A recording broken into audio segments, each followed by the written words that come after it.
Hey, Focus Tribe. Welcome back to the Focus Lab. It's episode 2. And listen, I know it's supposed to be the get to know me phase of a podcast, but today we're talking about something a little different. Are you ready? Don't freak out. But we're going to talk about death. Yes, I know who talks about death this early in the podcast, apparently me. But please stick with me for a second, okay? I promise it's not as morbid as it sounds. So the other day, during my quiet time, I was reading Ecclesiastes 7:4, and this verse literally jumped out at me. It says, "A wise person thinks a lot about death, while a fool thinks only about having a good time." Woof. Well, that kind of hit me a little hard. I paused, I reread it, I sat back, and I thought, why would a wise person be thinking a lot, apparently, about death? Shouldn't we be thinking about living life to the fullest? But then it clicked. In goal setting and visualization, we're often told, see the end from the beginning. So why should life be any different? Now, imagine this with me. You get to heaven, the angels clap, God welcomes you with a big hug and says, well done, good and faithful servant. Then he leans in and says, hey, do you want to watch your funeral? Sorry. Plot twist. You're watching from above. People are gathered. And now ask yourself, what do you want them to say about you? Now, that's not a rhetorical question. I'm serious. Make a list. So for me, for example, I want my family to be peacefully surprised when the lawyer shows up and walks in with $10 million for each of them. Wait, what? You mean Tama had that kind of insurance policy? Yes. Hashtag boss move. I want my friends to say, wow, she changed my life. She showed up, she lit up every room, she was the life of every party. But also, she was the reason why I got my act together. That verse in Ecclesiastes opened something up in me. I realized that to understand what matters in life, you have to think about the end of it. So naturally, I did what any curious person does. I went down a rabbit hole. I went there. I Googled two things. Number one, what is the common regrets of elderly people? All right. And then number two, what are the common regrets of people on their deathbeds? So pretty much people who are at end of life. And let me tell you, it was like stumbling on a cheat code to life. If we can learn from the regrets of people who are at the end of their lives, then maybe we can avoid making some of the mistakes that they made and that they now regret. So what were some of the top life regrets that they mentioned? Well, I'll name a few here. Number one, not expressing feelings. A lot of them felt bad that they had suppressed their feelings to avoid upsetting other people, and they wish they had been more open and honest in relationships. Number two, losing touch with friends. Many of them regretted the loss of meaningful connections with their old friends, and it was mostly due to lack of effort. Number three, not allowing themselves to be happy.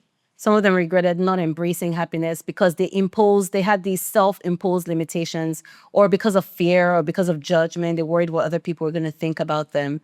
Number four, not pursuing passions and purpose. They regretted not finding or following work that aligned with their passion and brought them fulfillment. Number five, not making the most of life's opportunities. They wish they had taken more risks and lived more authentically. Number six, not creating lasting legacies. Many of them regretted that they didn't leave enough of a positive impact or a meaningful legacy, or some of them even felt that they fell short of that. Number seven, living a life true to yourself.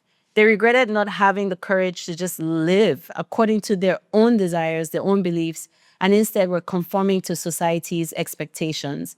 And number eight, many of them actually regretted working too hard. They wished they had achieved a better work-life balance and had prioritized happiness and relationships over work. Now, as far as some of the elderly people were concerned, they had a few different regrets. So for them, it was unachieved goals.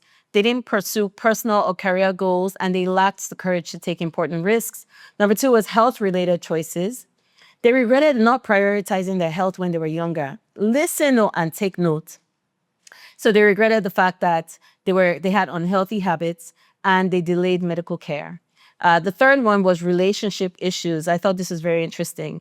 Many of the elderly people regretted having strained relationships or not resolving conflicts that they had with either their families, their friends, or their partners. So unforgiveness really bothered them, really. And then finally, financial matters. A lot of older people actually regretted not saving enough for retirement or making poor financial decisions when they were younger. It's some heavy stuff, right? But it's also incredibly helpful if you think about it. So, we've come up with a list of 10 goals that you can set to make sure that you do not have any regrets at the end of your life as well. Okay. So, goal number one is you want to live more authentically. So, you want to design a life that is aligned with your values and your dreams. And here's what you can do towards that. Okay. Here's your action. First thing you want to do is create a personal mission statement. And then you want to write one that aligns again with your beliefs, aligns with you. And then you're going to review that annually. All right. Goal number two, you want to prioritize meaningful relationships. So invest in your close relationships with your friends, your family, and your significant other, your partner. All right. So here's your second action point. I want you to start scheduling regular check-ins with your loved ones or friends. Okay. Have trips, call your loved ones, reconcile unresolved conflicts. If you're fighting anybody, there's no need. There's actually no need for that. All right. So call them up, say, listen, I'm sorry, and let's move on. If not, trust me, from what people have said at the end of life, you'll regret it otherwise. So forgive them. Number three, express your true feelings in love, of course. You speak your truth in love and in honesty, but don't bottle up those emotions. So you can practice emotional journaling, which is where you write down exactly how you feel. In fact, one thing I normally do when a person offends me and I really want to cuss them out, right? So I will write it down, everything I want to say, and then eventually take it, rip it apart. Okay, but I've gotten it out of my system. And then I try to find a more a more meaningful, honest way of communicating that as well. And also learn assertive communication. So if someone offends you, just kind of learn how to diplomatically get it out of your system and know that you've done that. Number four, you want to stay connected to your old friends. All right. It's very important that you rebuild and you sustain these long-term friendships because, even in all those like research that they've done, people who live long lives, apparently part of why they live long is because they have these friendships. So your action point here is you want to reconnect with at least one friend each quarter. All right. So plan an annual get together, plan a boys trip, plan a girls trip.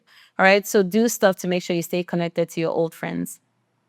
Number five, you want to pursue your passion, okay, and have work that is purpose driven. So engage in work that fulfills you, not just work that pays you. And I remember there was even a story around this. There was a guy who, with his job, he had to travel constantly, which, was okay. He provided well for his family, but because he was constantly not around, he was never really able to form good, meaningful relationships with his children. And so when he got older, and obviously by that point he had retired and quit that job, and he's trying to then now reconnect with his kids, and it just didn't happen because they just never forged or formed that relationship. So I think it's important that you find the kind of job that allows you to, live a life that is more fulfilling. So, number six, you want to say yes to joy and adventure. Embrace happiness without guilt. Make room for playing, for resting, and for spontaneity. All right, be spontaneous. So, what I want you to do, your action point number six, is build a joy list and do at least one thing from it monthly. So, write down a list of like fun things you want to do. And every month, choose at least one of those things that you're going to do, whether it's travel, dance, explore, whatever, do it. Number seven, I want you to protect your health. Prioritize physical, mental, and emotional well-being. So get your action points here is you want to get annual checkups, you want to exercise regularly, you want to eat well, and develop stress reduction routines. So whatever routines you can do to kind of just help you feel a bit more balanced, you want to look into that. Number 8, work less and live more. Maintain a very healthy work-life balance. All right. So your action point here, you want to try to set clear work boundaries and delegate when possible and use your leave days. Make sure when you can take leave, take your leave and go. All right. Number 9, you want to build a legacy. Create something meaningful that outlives you, that provides value and impact, that contributes to society. So that could be in the form of, and this is your action point, maybe you can try mentoring others. You can try documenting your stories to write a book. You can set up a foundation, for example, that helps either the widows, the needy, the poor, provides clothing or whatever. Or you can just support a cause. So you don't like being at the forefront, then tell yourself, you know what, I will support this cause from afar in whatever way you can. All right. So, but that's a way that you can build a legacy. And finally, number 10, all right, you must learn to seize life's opportunities. And that's going to be the goal. The goal is to take bold steps and don't wait for the perfect time. All right. So your action point here is you're going to say yes to calculated risks. All right. If you want to start a business, you're going to just go ahead and get started. All right. If you want to move, if you've been wanting to move, now is the time. Take that bold step and go ahead and move. If you want to write a book and launch a book, guess what? Go ahead and do it. All right. So make sure you seize life's opportunities so that you have no regrets at the end of life. And here are a few things as well that were just a few tools that I think will help you support this journey of living a life of no regrets. So you want to conduct an annual life review. All right. So evaluate your progress. When you make all this list every year, just kind of read through it and evaluate and see where you are and realign your goals. You also want to write a bucket list. I know a lot of people talk about it, but write a list of 50 things you want to do in the next 10 years and be intentional about actually crossing those things off. And then finally, perhaps you can write a legacy letter, which is where you write a letter to your future self or to your loved ones detailing what matters the most to you.